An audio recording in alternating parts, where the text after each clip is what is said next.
Hi, this is Scott from Bricklanta, and in this video I'm talking about the BrickTrac LEGO inventory management software and refreshing data.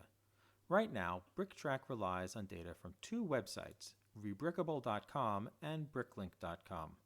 Rebrickable is one of the premier collectors sites on the web. It's completely geared around building sets and building mocks and has a great catalog system for parts.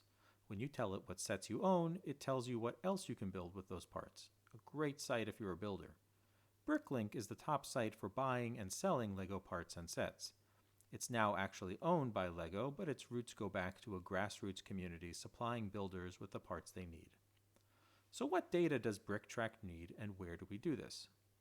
Data lives in the maintenance form, which you can get to by clicking the maintenance button at the bottom of the main menu with the little wrench and gear logo. In the current version, I'm on build 72, there are 5 tabs in maintenance. We're going to focus on the first one, refresh data.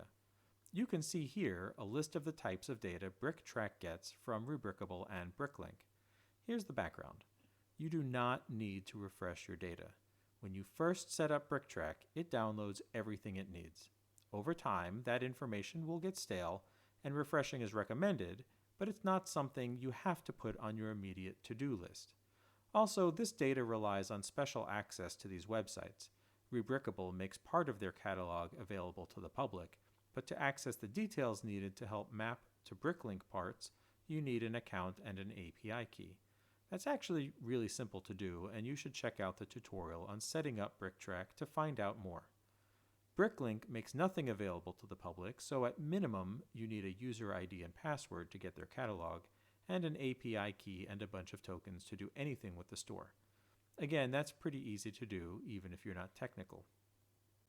So each of these websites maintains their own database of LEGO colors, parts, minifigs, sets, and part lists. Nothing is the same, not even color names, definitely not minifig names, and really not the way they handle parts with stickers or old Toys R Us promotional sets. So we download both, and there's definitely interaction between some of this info. To demonstrate, if I deselect the Rebrickable category list,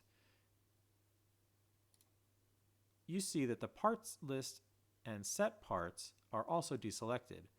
Categories are things like bricks or tiles. Every part is in a category, so you can't update the part list if you don't also update the category list first. And you can't update the list of which parts are in which sets if you don't update the parts list first. It's all interconnected. Another thing we see here is the log changes checkbox. Sometimes part or set info changes. The name might change a bit, or the categories get realigned, and items get added to the catalog all the time. You can find more detail in the Data Viewer video, but keeping this box checked logs all the changes on your computer for you to look at or use in some way. Let's try refreshing the Rebrickable set list and see what happens.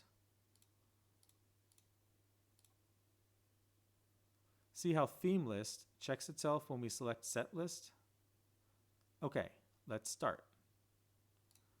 BrickTrac let me know that it's refreshing tables in the background and might take a few minutes. You can see the themes updating there. That takes about a few seconds, and the set list updated almost instantly.